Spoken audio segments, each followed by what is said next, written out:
할렐루야. 오늘도 하나님을 예배하며 또 하나님을 경배한 우리 모든 성도들에게 하나님의 크신 은혜와 평강이 함께 하시기를 축복합니다. 오늘은 참 기쁜 주일입니다. 오늘 교회 생일이기 때문에 그렇습니다. 33년 전에 이곳에 주님의 교회를 세워주셔서 수많은 영혼들을 그리스도의 복음으로 구원하게 하시고 또 이 땅을 치유하고 주의 나라 위에 헌신하게 하는 이 교회가 세워진 날, 얼마나 기쁘고 감사한지 모릅니다. 또 두 분의 장로님이 오늘 취임하셨습니다. 우리 장로님 한 분이 세워지는 것 우주적 사건이지요. 하나님이 창세전에 택하시고 사랑하시고 구원하여 주셨을 뿐만 아니라 교회의 귀한 일꾼으로 세워주신 것, 또 우리 교회의 자랑이고 기쁨이고 감사인 줄 믿습니다. 이 아름다운 주일에 하나님의 축복이 우리 모든 성도들에게 충만히 임했으면 좋겠습니다. 특별히 장로님들을 생각을 하면 참 감사한 마음입니다. 저도 목회 여정을 생각해 보면 참 다양한 장로님들을 많이 만나 보았습니다. 장로님이 100명이 되는 교회에서도 사역을 해 보았고요. 또 어떤 교회는 한 분 계신 교회도 있었습니다. 제가 만나본 많은 장로님들 중에 우리 해림교회 장로님들만 한 분이 안 계십니다. 그런 확신이 있습니다. 우리 해림교회 장로님들은 우주에서 우리 전 세계에서 최고의 장로님들이시다. 특별히 오늘 취임하시는 두 분 장로님도 마찬가지인데요. 얼마나 든든하고 감사한지 모릅니다. 외모에서도 풍겨지죠. 든든합니다. 우리 교회를 위해서 아름답게 또 섬겨 주실 줄 믿습니다. 오늘은 우리가 새해를 맞으면서 나누었던 요한계시록 강의 말씀을 잠시 멈추고 우리 교회를 향해 주시는 말씀, 오늘 취임하시는 두 분의 장로님, 또 예수 그리스도의 제자로 살아가는 우리 계신 주님의 말씀을 함께 나누려고 합니다. 오늘 말씀은 바로 에베소서의 말씀인데요, 교회론을 가장 잘 설명해 주는 참 은혜로운 말씀입니다. 제가 8년 전에 우리 교회에 취임을 했습니다. 바로 창립기념주일 즈음이었고 부활절이었던 것으로 기억합니다. 제가 서울에서 목회를 하다가 우리 해림교회로 부임하던 날을 지금도 기억합니다. 우리 교회 지금은 우리 현수막 거치대가 아주 멋있게 잘 만들어져 있었는데요, 8년 전만 해도 없었습니다. 어떻게 했을까요? 옥상에서 달아내렸습니다. 아주 길게 크게, 얼마나 글씨가 큰지 제 이름이 써 있어서 굉장히 좀 쑥스럽기도 했습니다. 축 해림교회 제3대 담임 목사 취임, 이렇게 돼 있었습니다. 교회가 얼마나 또 이 담임 목사를 또 사랑해 주시는지 제가 느낄 수 있었고요. 또 우리 기획위원들이 이왕 하는 거 현수막 하나 더 하겠다고 하셔서 목사님 혹시 메시지 하나 주시면 그렇게 하겠다고 해서 한 것이 뭐였냐면 우리가 꿈꾸는 교회, 주님이 기뻐하시는 교회였습니다. 8년 전 그날을 기억하시는 분이 계실지 모르겠어요. 이 말은 제가 목회를 시작하면서 그리고 지금까지 제 마음에 새기고 있는 중요한 기도이고 꿈입니다. 안타깝게도 모든 이들에게 기쁨을 주고 위로를 주고 소망을 주어야 하는 교회가 때로는 우리에게 아픔을 주고 실망을 주는 경우들이 있습니다. 이단이나 사이비는 둘째치고 정통교회조차도 주님의 말씀과 복음에서 벗어나서 교회의 모습을 잃어버린 모습을 보면 참으로 가슴이 아픕니다. 그래서 이런 꿈을 꿉니다. 적어도 우리 교회만큼이라도 정말 우리가 꿈꾸던 교회가 되면 좋겠다. 그리고 주님이 기뻐하시는 교회가 되면 좋겠다. 이런 기도 제목이지요. 우리 교회가 그런 교회가 되도록 함께 기도해 주시면 좋겠습니다. 우리 해림교회, 은혜의 숲 해림교회 하면 생각만 해도 미소가 지어지는 교회가 되면 좋겠습니다. 여러분 자다가 너무 좋아서 깨어보신 적이 있으십니까? 우리 교회의 생각을 하면 너무 좋아서 꿈에서도 깰 정도가 되면 얼마나 좋을까. 그리고 이웃들이 자랑하는 교회가 되면 좋겠다. 정말 많은 교회가 있지만 우리 해림교회는 정말 모범적인 교회고 건강하고 아름다운 교회야. 이런 이야기들이 우리 이웃들의 입술 통해서 나왔으면 좋겠습니다. 무엇보다 주님이 너무나 좋으셔서 해림교회를 생각하면, 해림교회 성도들을 생각하면 기뻐하시고 웃음을 지으시는 그런 교회가 되면 좋겠습니다. 어떻게 그런 교회가 될 수 있을까요? 오늘 사도 바울은 에베소서 4장을 통해서 그 주님이 기뻐하시는 교회의 모습을 우리에게 설명해 줍니다. 첫 번째는 거룩한 소명이 있는 교회입니다. 무엇이 있는 교회입니까? 이것은 교회의 너무나 중요한 기준이 됩니다. 교회는 사람의 부름을 인해서 생긴 공동체가 아니라는 것입니다. 세상에는 기업이나 단체를 보면 설립자, 창립자들이 있습니다. 그들의 정신을 기리기를 원하지요. 그런데 사람이 무너지면 그 기업의 정신도 무너지는 것을 봅니다. 교회는 어떤 곳인가? 창립하고 시작하는 사람들이 분명히 있지만 그 시작은 하나님이라는 사실을 우리는 반드시 기억해야 합니다. 교회의 시작은 하나님이시다. 주님이 부르신 사람들을 통해서 주님이 세우신 공동체가 교회라는 것이죠. 1절에 이렇게 말씀합니다. 우리 1절 같이 읽습니다. 그러므로 주 안에서 갇힌 내가 너희를 권하노니 너희가 부르심을 받은 일에 합당하게 행하여. 아멘. 오늘 1절은 굉장히 중요한 말씀인데요, 두 가지 정체성을 우리에게 말씀해 줍니다. 하나는 이 에베소서를 기록하는 사도 바울의 정체성입니다. 자신을 뭐라고 소개하고 있습니까? 주 안에 갇힌 나라고 말하고 있습니다. 이 갇혔다고 하는 것은 굉장히 강렬한 언어입니다. 포로가 되었다는 이야기입니다. 내가 그리스도의 종이 된 것, 목회자가 된 것은 내가 원해서, 내가 바래서 된 것이 아니라 그리스도께서 나를 택하시고 완전히 압도하시고 사로잡으셔서 포로 삼으셔서 나를 주의 종으로 세우셨다는 고백입니다. 이것은 굉장히 중요한 정체성입니다. 우리가 하나님을 믿고 사랑합니다. 사실 바울은 처음에 그러지 않았습니다. 그 당시 최고의 엘리트였고 유대교의 철저한 신봉자였습니다. 그런데 그가 다메섹에서 부활하신 주님을 만나고 나서 그리스도의 포로가 되었습니다. 자신의 의지가 아닙니다. 주님이 택하셨습니다. 그래서 그를 주님의 종으로 세우셨고 그는 스스로 나는 주 안에 갇힌 자다 이렇게 고백하고 있는 겁니다. 오늘 취임하신 두 분의 장로님 그리고 우리 모든 그리스도인들이 이 정체성을 가졌으면 좋겠습니다. 나는 누구인가? 그리스도의 종이다. 이 종이라는 단어가 구약시대에는 하나님의 종이라고 하는 명예로운 이름이었지만 신약시대, 로마시대에는 아주 치욕스러운 신분이었습니다. 종은 자기 주권이 없습니다. 소유도 없습니다. 주인이 시키는 대로 해야 됩니다. 이 바울이 이렇게 고백하는 것은 나는 아무것도 할 수 없는 존재이고 나의 주님이신 예수 그리스도의 명령에만 복종하는 사람입니다 라는 고백입니다. 우리 성도들, 우리 장로님들, 이 바울의 고백이 여러분의 고백이 되셨으면 좋겠습니다. 결혼 생활을 시작을 하면 처음에 주도권 싸움이 있다고 합니다. 처음에 잘 주도권 잡아야 돼 이런 얘기를 해요. 결혼 생활을 오래 하신 중년, 장년에 이르신 분들을 보면 잡혀 사는 게 편해 이런 얘기를 하십니다. 가정의 평화를 위해서 누구 주도권 잡으려고 하지 말고 그냥 잡혀 사는 게 좋다 이런 얘기를 합니다. 우리 젊은 분들은 아직 이해가 안 되실 수 있는데 이제 연륜을 경험하면 또 공감하게 되는 이야기인 것 같습니다. 우리가 누구에게 사로잡힌다고 하는 것은 저항하고 싶은 것 중에 하나입니다. 처음 신앙생활하는 분들 가운데 그런 분들도 있습니다. 극구 주님의 은혜를 저항하는 분들이 계십니다. 나는 결코 은혜 받지 않으리.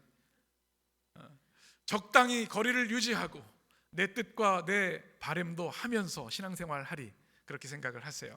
그런데 우리 뜻대로 되지 않죠. 기도합니다. 하나님 누구누구 성도 누구누구 집사 주님의 은혜로 사로잡아 주십시오. 우리가 신앙생활에 있어서는 이 기도가 중요합니다. 그 안에 진정한 자유와 기쁨이 있기 때문에 그렇죠. 사도 바울은 지금 옥중서신을 기록하고 있습니다. 에베소의 감옥에 갇혀 있는 겁니다.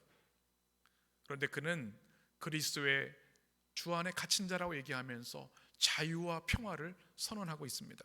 그는 누구의 종도 아니라 오직 그리스도의 종이기 때문에 주님 외의 모든 것으로부터 자유한 사람이 된 것이죠. 우리 믿음의 성도들도 우리 취임하는 두 분의 장로님도 그리스도의 종으로 주님의 나라를 위해 일하는 성도들이 되시길 간절히 축원합니다. 오늘 말씀 보게 되면 에베소 성도들을 향해서는 부름받은 사람들이다라고 말씀하고 있습니다. 부름받은 사람들답게 행하라라고 말씀하고 있죠. 1절에서. 이 단어가 뭐냐면 에클레시아입니다. 그래서 헬라어로 교회란 뜻입니다. 교회가 무엇인가? 물론 건물이기도 하고 조직이기도 한데요, 원래 원초적인 1차적인 의미는 하나님께 부름받은 사람들이란 뜻입니다. 하나님의 구원받은 백성들이란 뜻을 가지고 있는 것이죠. 우리가 누구라고요? 주님께 부름받은 사람들입니다. 여러분, 왜 지금 이 자리에 해림교회 나와서 예배드리고 있습니까? 하나님이 부르신 겁니다. 그냥 어쩌다 우연히 이곳에 있는 것이 아니라 하나님이 창세전에 계획하시고 하나님의 뜻과 섭리 가운데 이 자리에 세우신 거죠. 그것이 하나님의 부르심입니다. 이 소명이 분명해야 합니다. 그래야 사람에 따라 움직이지 않고 사람에 따라 낙심하지 않는 것이죠. 제가 지난주에 칼국수 만드는 그 분의 이야기를 방송을 통해서 보았습니다. 보니까 어떤 어르신, 80세 넘으신 어르신께서 이 칼국수를 하시는데 처음 시작하시면서 이런 마음을 먹으셨다는 거죠. 반죽하는 것부터 국수 마무리하는 것까지 다 내 손으로 합니다. 지금 연세가 많으신데도 직접 그것을 다 하시더라고요. 저는 그분을 보면서 야, 다른 게 거룩이 아니구나, 칼국수를 만드시는 것도 소명이구나 라는 생각을 하게 되었습니다. 소명을 가지고 사는 사람은 하루를 살아도 영원을 사는 것처럼 살아갑니다. 눈빛이 다릅니다. 여러분, 벽돌 쌓는 것 해보신 적 있으십니까? 사진을 제가 준비해 봤는데 벽돌 쌓는 것이 힘든 일입니다. 하루 일당을 받기 위해 한다고 한다면 참 고역이겠죠. 그런데 그것이 주님의 영광스러운 교회를 짓는다고 한다면 그것은 성직이고 소명인 것입니다.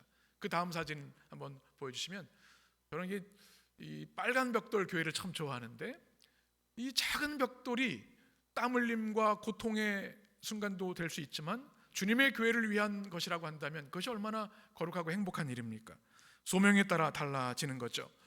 로렌스 형제라고 하는 분이 있습니다. 하나님의 임재 연습이라고 하는 우리 영성의 가장 고전이 되는 책 중에 하나입니다.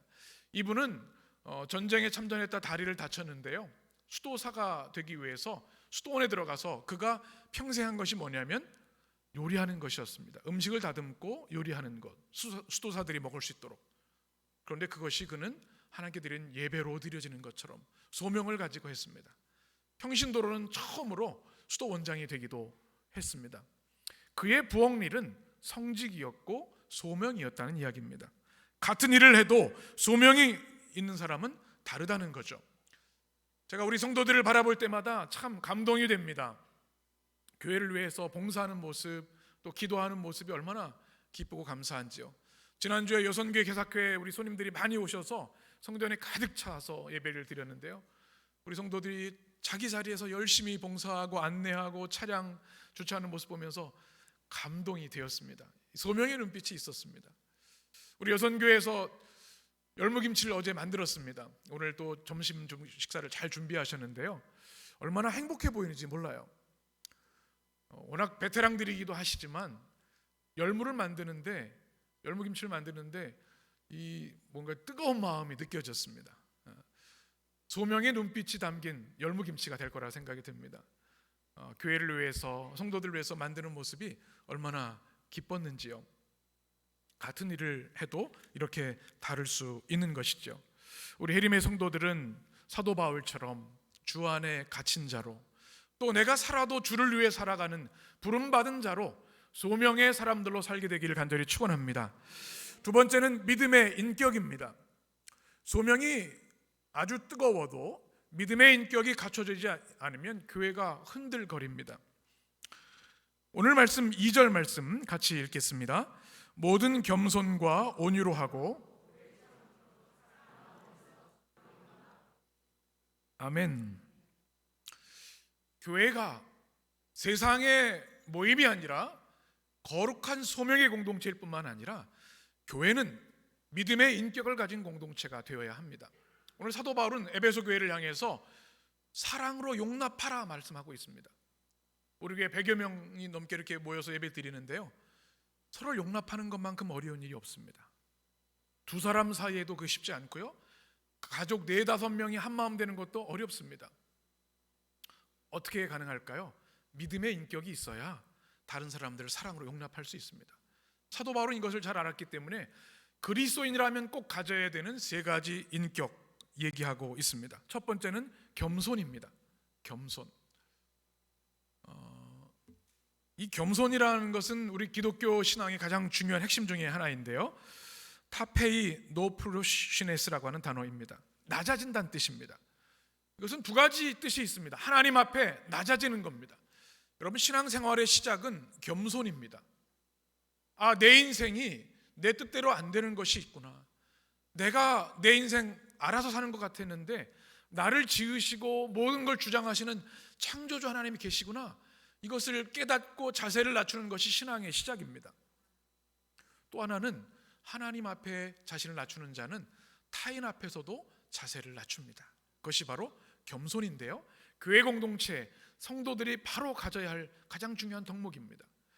에베소 교회, 우리가 요한계시록 통해서 말씀 나눈 것처럼 모범적이고 크고 아주 굉장히 아름다운 교회였습니다. 그런데 한 가지 책망이 있었죠. 무엇을 잃어버렸어요? 처음 사랑을 버렸다. 주님이 책망하셨죠.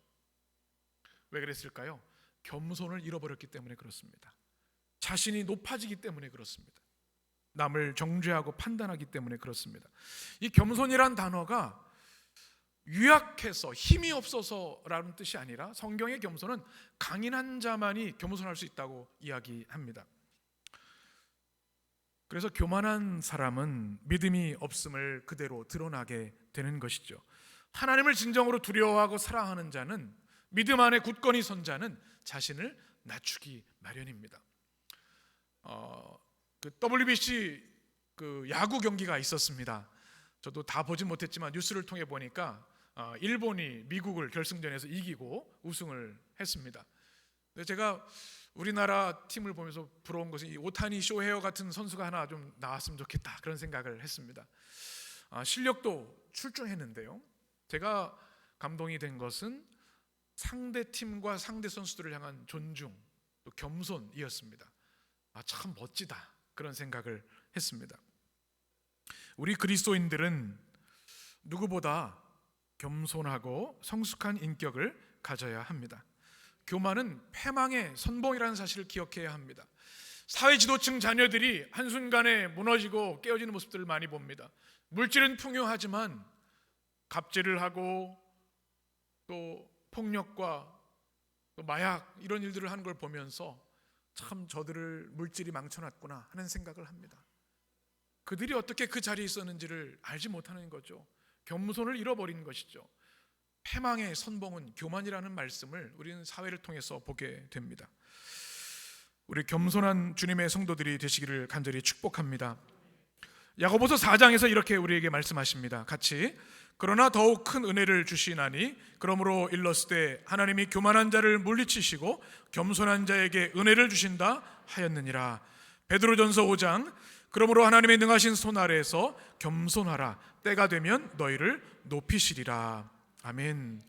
우리 두 분의 장로님, 우리 모든 성도들 겸손의 사람들이 되시길 축원합니다. 믿음의 인격 두 번째는 온유입니다. 온유한 사람. 교회 공동체는 온유한 사람들의 공동체가 되어야 합니다.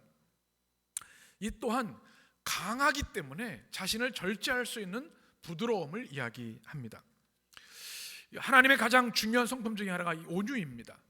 하나님은 우리를 모두 심판하시고 멸하실 수 있지만 온유하셔서 우리를 사랑하시고 구원해 주시고 또 이끌어 주시는 것이죠. 우리 온유한 사람들에게는 4가지 특징이 있습니다. 따뜻합니다. 우리 두 분의 장로님, 우리 성도들은 좀 따뜻한 성도들이 되었으면 좋겠습니다. 지금도 따뜻하신데 누가 봐도 참 따뜻한 분이다. 왜요? 우리 안에 그리스도의 심장이 있기 때문에. 그리고 부드러운 사람이 되셔야 합니다. 경직되면 죽습니다. 여러분 시신을 만져보신 적 있습니까? 저는 장례 인도하면서 여러 번 또 입관을 하면서 안수기도도 하고 해보았는데요, 죽은 사람의 특징은 딱딱하게 굳어 있습니다. 그러나 살아있는 어린아이 보세요. 얼마나 부드럽고 뽀송뽀송합니까? 이 믿음의 인격 온유함은 부드러움에 있다는 것을 기억하셔야 합니다. 또 친절합니다. 우리 그리스도인들은 결코 무례해서는 안 되는 거죠. 그리고 격려합니다. 함부로 말하지 않고 판단하지 않고 서로를 높여주는 사람들이 그리스도인인데요, 이것이 바로 온유한 사람들의 성품입니다. 우리 옆에 있는 분 온유한 사람들이시죠? 네. 모세가 온유하기로 온 땅에 알려졌다 말씀을 했는데, 우리 해림교회 성도들은 그리스도 안에서 이 온유의 성품을 꼭 닮으셨으면 좋겠습니다. 우리 교회 요즘 계속 등록하신 성도들이 계시고 또 오신 분 계셔서 얼마나 감사한지 몰라요. 이 정도가 되어야 합니다. 누가 이 마을에 이사 왔는데 사람들이 물어보는 거죠. 이 마을에 좋은 교회 있으면 좀 소개해 주세요. 그러면 어떻게 해야 될까요? 저기 한국요통 옆에 해림교회라는 교회가 있는데 우리 성도들이 얼마나 온유하고 예의 바르고 품이 있는지 몰라요. 나도 그 교회 가려고 하는데 같이 갑시다. 이 정도가 돼야 되는 거예요. 그런데 막 서로 싸우고 큰 소리가 나고 이런 교회가 되면 전도해도 그 교회에 버틸 수가 없는 거죠. 디도서 3장에 보면 이런 말씀이 있습니다. 아무도 비방하지 말며 다투지 말며 관용하며 범사의 온유함을 모든 사람에게 나타낼 것을 기억하게 하라. 온유함이 주님을 자랑하는 여러분의 성품이 되기를 축원합니다. 세 번째는 오래 참음입니다. 이 겸손, 온유까지는 어떻게 해보겠는데 오래 참기 어려운 분들이 있습니다. 우리 주님의 성품이 오래 참으십니다. 우리가 주님이 오래 참으지 않으시면 여기에 존재할 사람이 한 사람도 없습니다. 이 오래 참음이라는 성경의 언어를 보니까 나에게 잘못했을 때 오래 참고 용납하는 자세를 말합니다. 우리 성도들 가운데에도 신앙생활을 하지만 인격이 변화되지 않은 분들이 계세요. 김 집사, 내 성격 알지? 날 한 번 아니면 아니야. 따끔하게 혼내주려는 분들이 계세요. 우리 사람에게는 그냥 즉흥적으로 즉시 누군가를 판단하고 싶어온 유혹이 있습니다. 여러분 생각해 보세요. 내가 보는 면은 한 면밖에 없습니다. 그의 몇십 년의 인생을 우리가 알 수 있어요? 그건 교만한 일입니다. 사람을 내가 안다고 하는 것은 착각이 되는 거죠. 우리는 다른 사람을 함부로 판단해서는 안 됩니다. 다 이유가 있겠지. 그럴 수 있지. 이것이 오래 참음의 영성입니다. 그래서 우리 해림교회 성도들은 성도들을 함부로 판단하지 않으셨으면 좋겠습니다. 판단 유보가 중요합니다. 이것을 심리학에서는 상담학에서는 아포케라고 얘기를 합니다. 사람을 대할 때 판단 유보만 해도 치유가 일어난다고 상담학자들은 이야기합니다. 우리 청소년들 아이들 딱 보잖아요.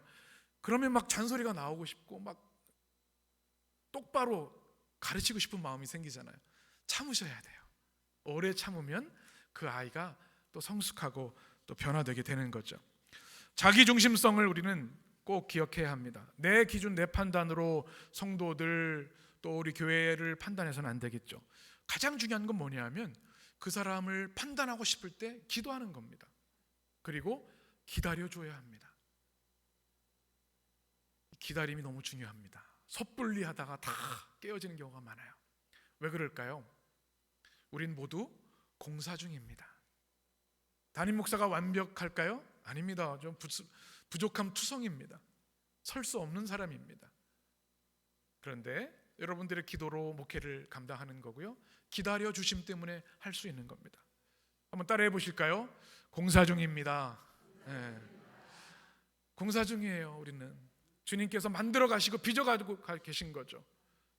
서로를 오래 참으셔야 합니다. 그리고 여러분 자신에 대해서도 너그러우셔야 합니다.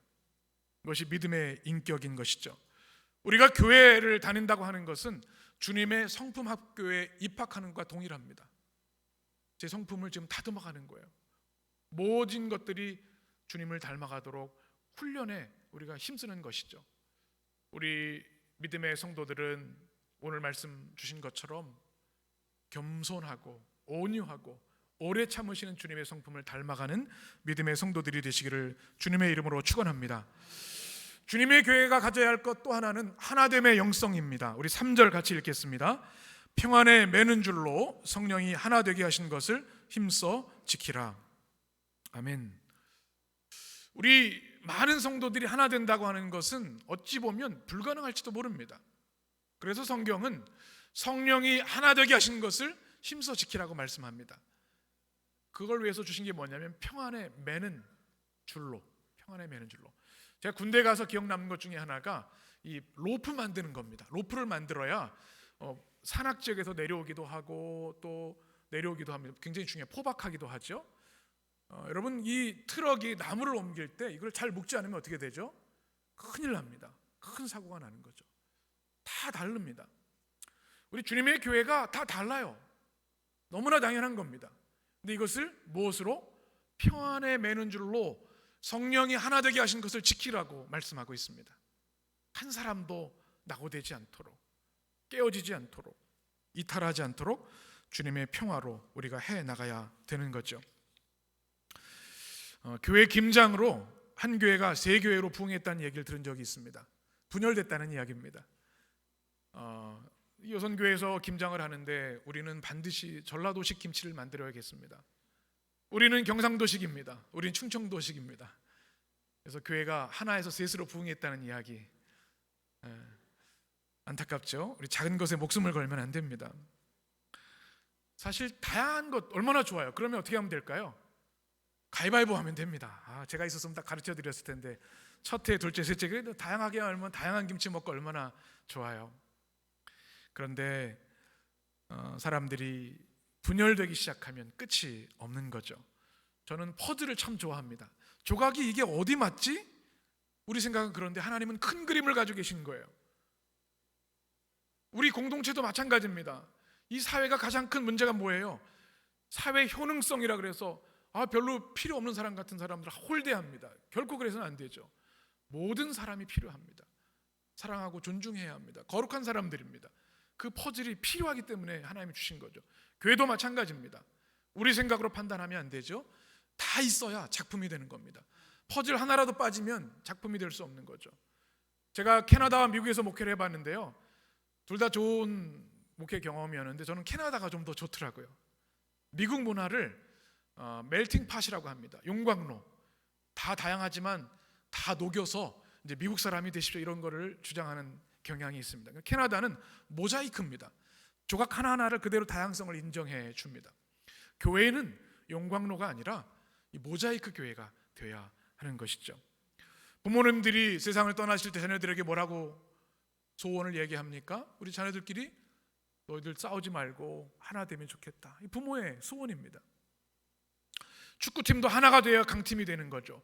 아무리 출중한 선수들이 있어도 마음이 터지면 좋은 경기력을 발휘할 수 없습니다. 오케스트라 사진을 하나 준비했는데요, 저는 목회를 할 때 늘 이것을 생각합니다. 우리 교회는 오케스트라다. 참 멋있죠? 다음 사진을 보시면 너무나 많은 악기들이 있어요. 다 필요한 악기입니다. 이것이 서로 소리를 낼 때 아름다운 하모니가 나오게 되는 것이죠. 그런데 다르지만 하나됨을 우리는 추구해야 합니다. 오늘 4절 말씀 이렇게 말씀하죠. 몸이 하나요 성령도 한 분이시니 이와 같이 너희도 부르심의 한 소망 안에서 부르심을 받았느니라. 우리 하나됨을 지키는 우리 성도들 되시기를 축원합니다. 네 번째, 하나님이 기뻐하시는 교회는 사랑의 섬김이 있는 교회입니다. 우리 교회가 늘 조심해야 할 것, 경계해야 할 것이 있습니다. 교회가 회사가 되어서는 안 된다는 겁니다. 기업형 교회가 되어서는 안 됩니다. 많은 교회들이 기업처럼 커가는 것이 그렇게 성경적이다 않다는 생각을 저는 요즘 많이 합니다.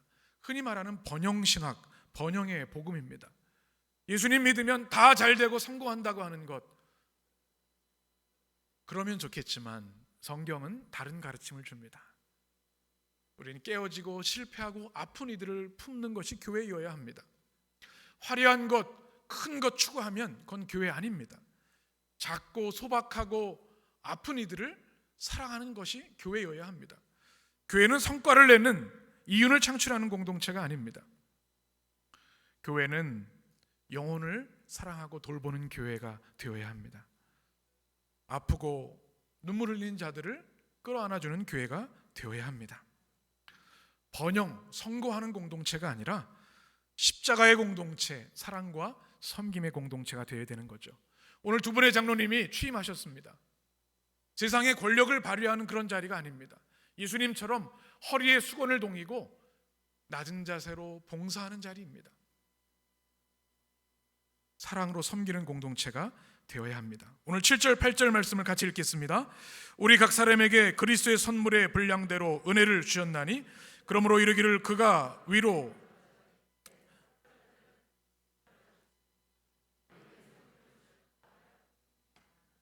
아멘.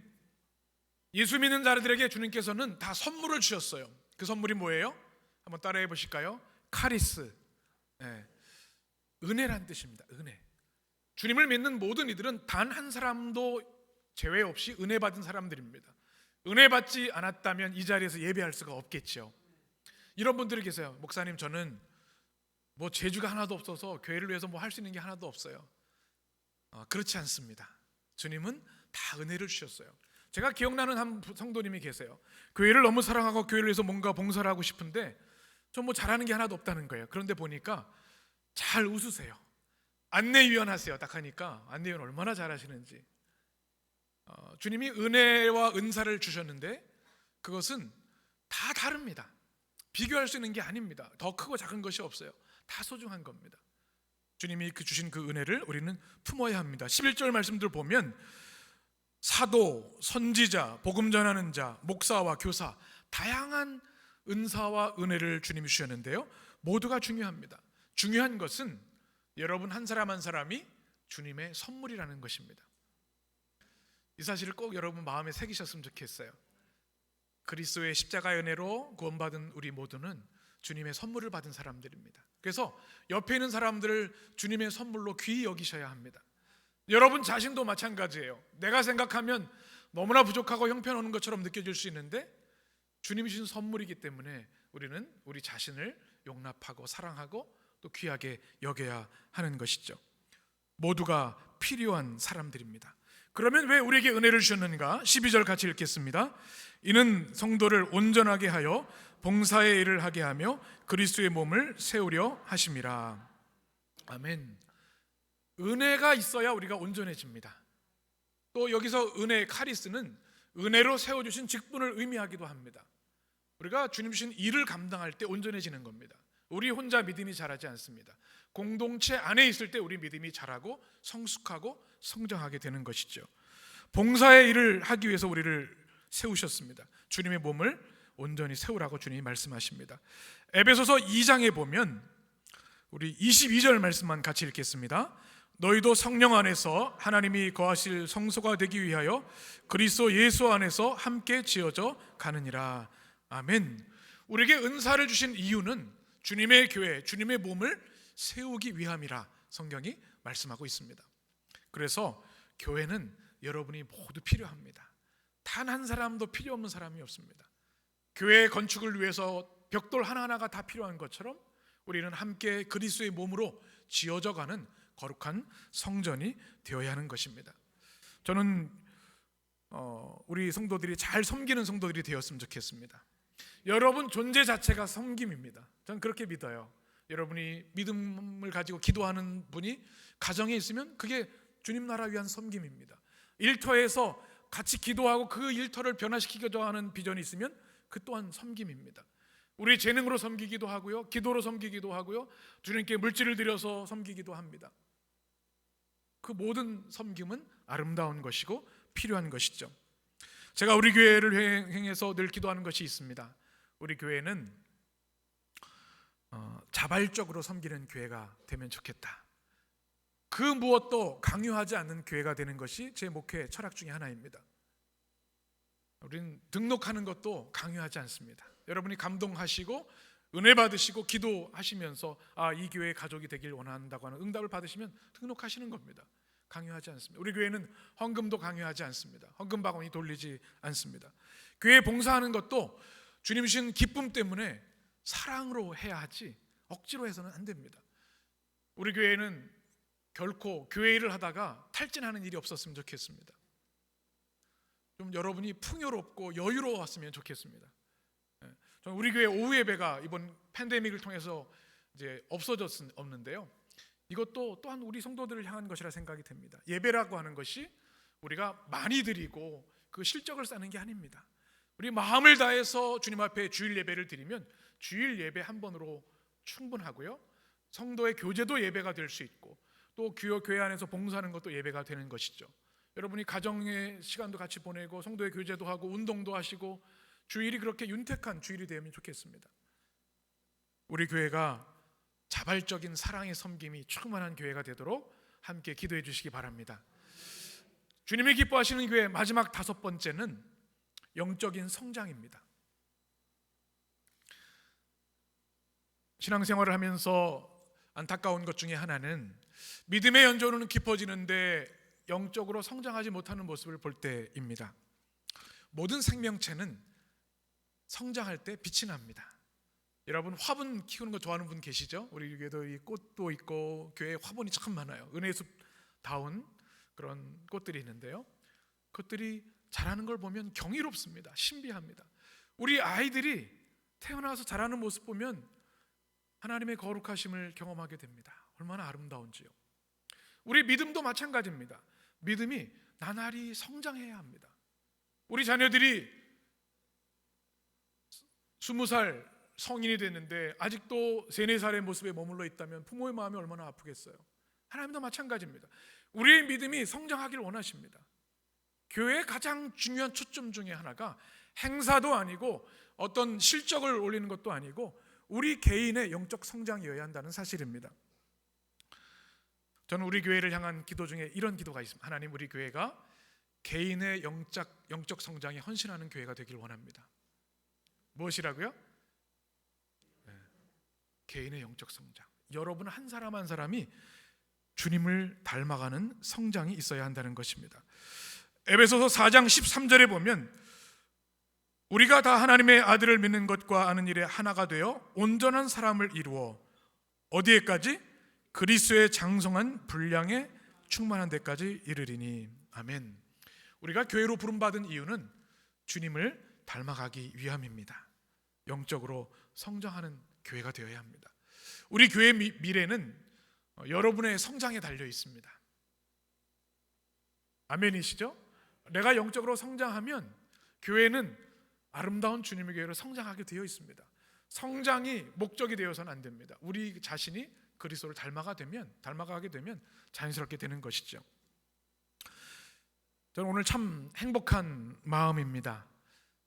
특별히 오늘 제가 기쁜 것 중에 하나는 우리 교회에 엄청난 점심 식사가 준비되어 있습니다. 제가 어제 준비하는 과정을 일일이 다 보았고 사진 찍어 놓았는데요. 불고기가 있습니다.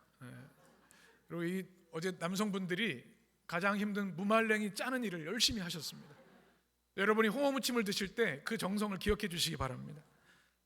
또 불고기도 있고 나물도 있고 또 우리 여성께서 늘 강조하시는 국산 재료를 해서 만든 열무김치도 준비되어 있습니다. 여러분 한 분도 가지 마시고 이 축복의 식탁을 같이 나누셨으면 좋겠습니다. 오늘 잔칫날입니다. 제가 우리 교회 생일을 맞고 두 분의 장로님이 취임하시는 거 생각하면서 얼마나 오늘 마음이 기쁜지 모릅니다. 그러면서 지난 7년을 되돌아보았습니다. 제 기도를 주님께서 너무도 정확하게 하나하나 응답해 주신 것을 깨닫게 됐습니다. 하나님이 이렇게 그때 채우시고 이 교회가 얼마나 아름답고 거룩하고 영광스러운 것인지를 경험하게 하셨구나.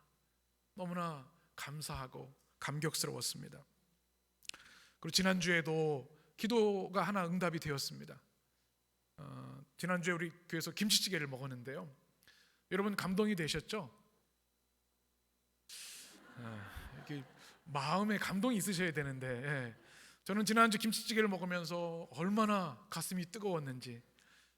제가 기도했던 제목 중에 하나가 교회에서 마음껏 김치찌개 끓여 먹는 거였습니다. 제가 미국에서 이민 목회를 할 때 미국 교회 렌트해서 예배를 드리면요, 김치찌개 먹으면 안 돼요. 언젠가 내가 목회 성공해서 교회에서 김치찌개를 먹으리라. 목회 성공한 목사입니다.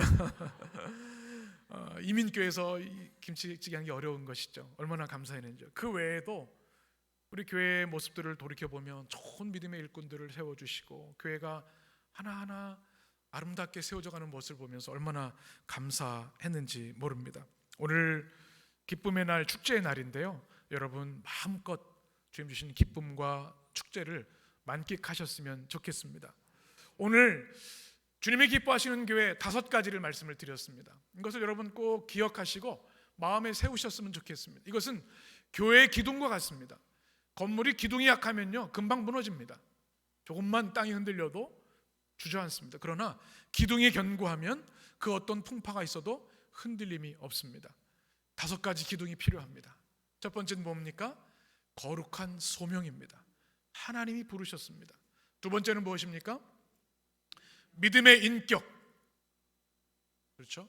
겸손, 온유, 오래 참음이 있어야 합니다. 그리고 하나됨의 영성이 있어야 하고, 또 주님 앞에 기쁨으로 사랑의 섬김을 하는 공동체가 되어야 합니다. 그리고 우리 한 사람 한 사람이 주님을 닮아가는 성장의 공동체가 되어야 합니다.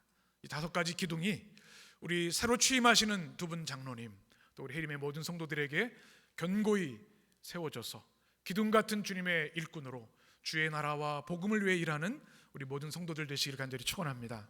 기도하겠습니다.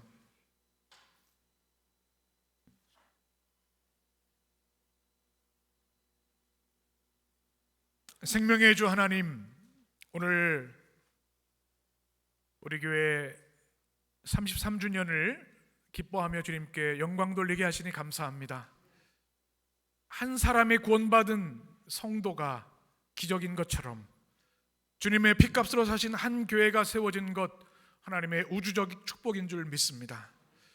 또 한 사람의 그리스도인이 세워지는 것이 기적인 것처럼 한 사람의 장로님이 세워지는 것, 주님의 저항할 수 없는 은혜임을 믿습니다. 우리 교회를 그렇게 축복해 주시니 감사합니다.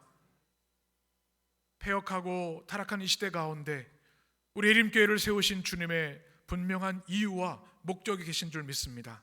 오늘 에베소서 4장을 통해 주신 말씀처럼 우리 모두가 거룩한 소명의 사람 되게 하여 주시옵소서. 믿음의 인격자가 되게 하시고 하나됨의 성령의 사람들이 되게 하여 주옵소서. 사랑으로 섬기게 하시고 주님을 닮아가는 영적 성장이 있어서 이 시대에, 이 지역에 주님의 나라를 선포하는, 천국을 경험하고 증언하는 아름다운 주님의 교회로 축복하여 주옵소서. 예수 그리스도의 이름으로 기도합니다. 아멘.